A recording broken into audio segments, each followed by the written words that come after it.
তৃণমূল প্রার্থী ভুল তথ্য দিয়েছেন, অভিযোগ তুলে সরব হলো বামেরা। আর কদিন পরেই আসানসোল পৌর নিগম নির্বাচন। এরই মাঝে পৌর নিগমের কুলটি বোরোর অন্তর্গত কুলটির ৬২ নম্বর ওয়ার্ডের তৃণমূল প্রার্থী ক্ষমা মণ্ডলের বিরুদ্ধে মনোনয়নপত্রে ভুল তথ্য দেওয়ার অভিযোগ তুলে কুলটি থানায় অভিযোগ দায়ের করল সিপিআইএম। বৃহস্পতিবার কুলটি থানায় আসেন সিপিএম এর কুলটি এরিয়া কমিটির নেতৃত্ব। ৬২ নম্বর ওয়ার্ডের তৃণমূল প্রার্থী জাতি প্রমাণপত্র জাল দাবি করে থানায় অভিযোগ দায়ের করেন তারা। এদিনের কর্মসূচিতে উপস্থিত ছিলেন সিপিআইএম নেতা সুদীপ ভট্টাচার্য, সাগর মুখার্জি, ৬২ নম্বর ওয়ার্ডের বাম প্রার্থী স্নিগ্ধা মণ্ডল সহ একাধিক বাম নেতৃত্ব। পরে সাংবাদিক সম্মেলন করে আগামী দিনে আদালতে যাওয়ার হুঁশিয়ারি দেন তারা। ঘটনায় নির্বাচন কমিশনের ভূমিকা নিয়েও প্রশ্ন তোলেন বামেরা। বামেদের করা অভিযোগ সম্পূর্ণভাবে অস্বীকার করেছে তৃণমূল নেতৃত্ব।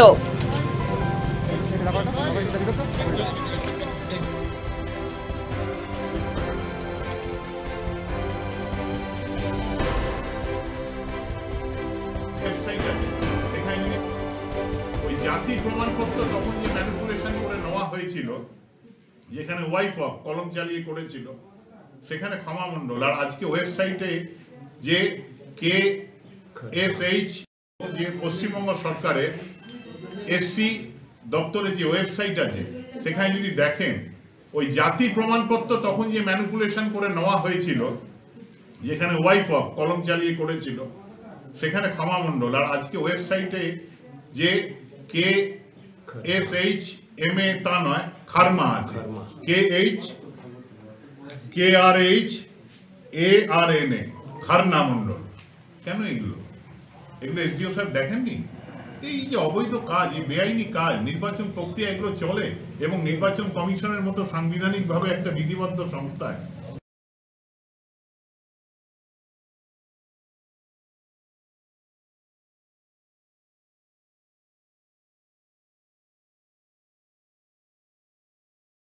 দেওয়া হলো, এবারও তার প্রার্থীপদ তাকে পূরণ করতে দেওয়া হলো, এবং সে কন্টেস্টিং ক্যান্ডিডেট। এটা তো সম্পূর্ণ বেআইনি।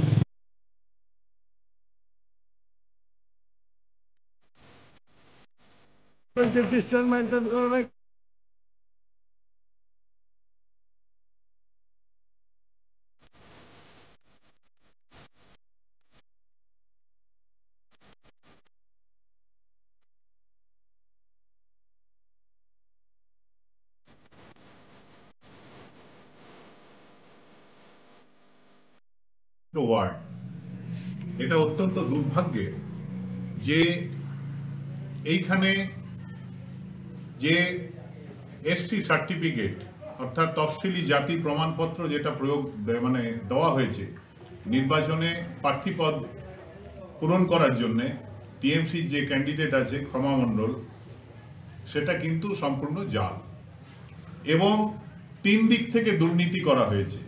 এবং এটা দুর্ভাগ্য হলো সত্যি যে আজকে রিটার্নিং অফিসার, কিন্তু মাননীয় মহকুমা শাসক এই ধরনের যে জাল কিংবা এই যে নথির যে গন্ডগোল করা,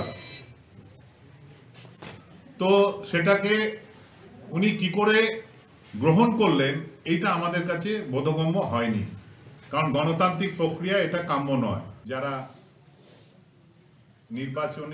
নির্বাচন পরিচালনার দায়িত্বে আছেন, তারা যদি একমুখী মানসিকতা নিয়ে এই সমস্ত দুর্নীতি এবং এই অবৈধ জাল সার্টিফিকেটকে তারা চেপে দিয়ে এটাকে যদি তারা বজায় রাখার চেষ্টা করেন, নিশ্চিতভাবে সংবিধানের মৌলিক অধিকার অনুযায়ী যে কোনো মানুষের অধিকার আছে যে ন্যায় এবং বিচার পাওয়া, তার জন্য বিচারালয়ের কাছে যাওয়ার অধিকার আমাদের আছে। তিনি ছিলেন, তিনি বুঝবেন না। তাহলে কি সিপিএম এর যে অভিযোগটা, সেই অভিযোগটা কি আপনি মেনে নিচ্ছেন? না, আমি এটা কোনো মতেই মানতে পারি না। আমি একমাত্র মানতে পারি যদি আমাকে আইনে হারিয়ে দেয়, তাহলে আমি মানতে পারি যে আমি হেরে গেলাম।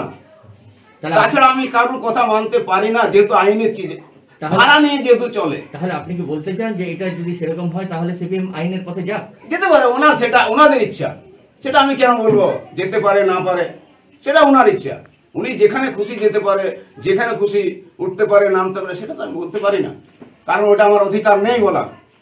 আমি এক জায়গাতেই দেখাবো যে যদি কেউ আমাকে আইন অনুযায়ী ডাকেন কোথাও কোনো অফিসার, কোনো জজ সাহেব, আমি সেখানে টোটাল ডকুমেন্ট সাবমিট করব।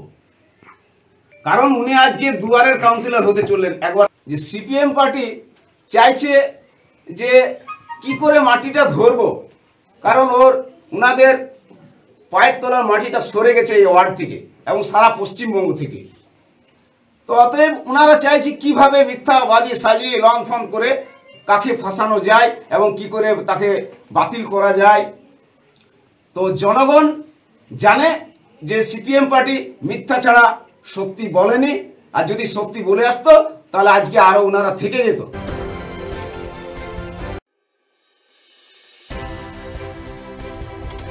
আসানসোল থেকে ভিকি গোপের রিপোর্ট, টিভি নিউজ 10।